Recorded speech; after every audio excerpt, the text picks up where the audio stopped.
Weekend सवालों का अंत। आपके सवाल सर श्री के जवाब।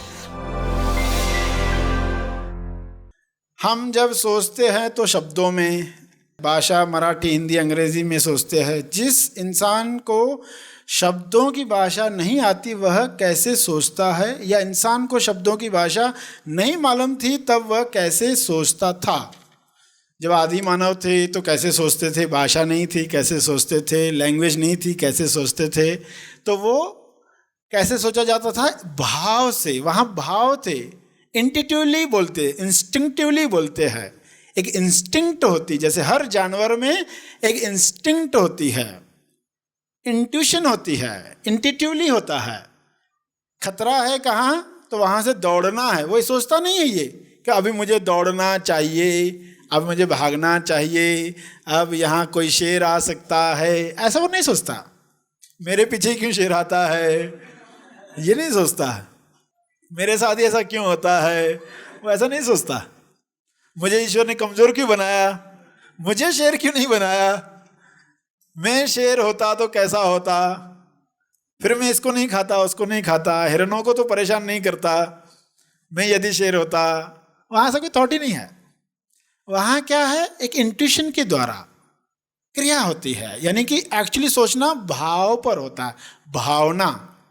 भावना से जब ऊपर उठते हैं तो फिर विचार शुरू होते हैं, विचार से ऊपर उठते तो वाणी से ऊपर उठते क्रिया।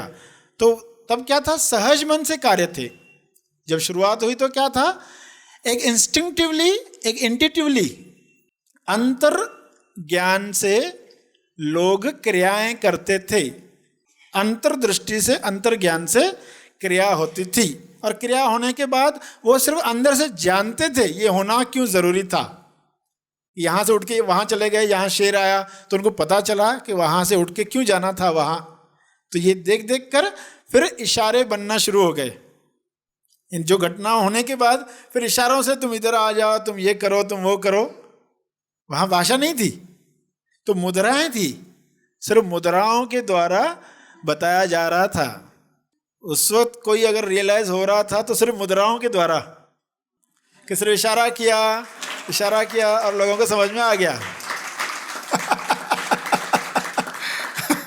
कि भाई 4 रूल है, अवॉइड करो, रूल है चेंज करो, दूसरा रूल है, तीसरा रूल है एक्सेप्ट करो, या फिर दृष्टिकोण बदलो। तो एक मुद्रा दिखाई और वो सारी बातें समझ में आ गई कि सामने वाला क्या बताना चाहता है। फिर कैसे मुद्रा के साथ कुछ आवाज़ें भी निकाली गई।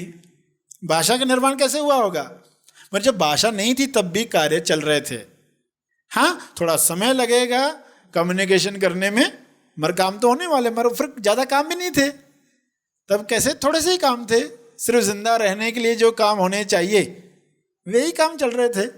भूख लगी तो शिकार करना है, चलो इशारा किया, चलो शिकार के लिए जाते हैं और गए।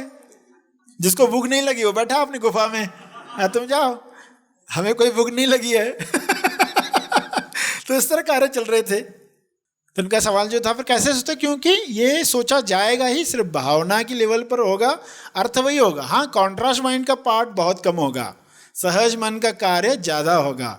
जैसे जैसे भाषा बनते जाएगी कॉन्ट्रास्ट मन का काम बढ़ते जाएगा। फिर ये सब होने के बाद फिर से हम भाव लेवल पर जब पहुँचते, फिर से सहज मन तक पहुँचते, तो उसे आत्म साक्षात्कार कहा गया है। भाषा जानने के बाद भी हम मुद्राओं में बात कर पाए, भाषा जानने के बाद भी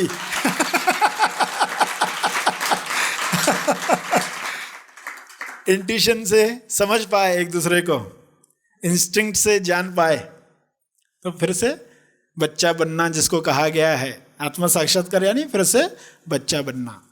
कुदरत के अद्भुत चमत्कारों को अपने जीवन में कार्य करते हुए देखने के लिए सर श्री द्वारा लिखित the miracle of gratitude, no वाद विवाद ओनली, धन्यवाद, इस पुस्तक को अवश्य पढ़ें। ऑनलाइन ऑर्डर करने के लिए हमारी वेबसाइट gethappythoughts.org को विजिट करें। पुस्तकों के बारे में अधिक जानकारी के लिए संपर्क करें। धन्यवाद।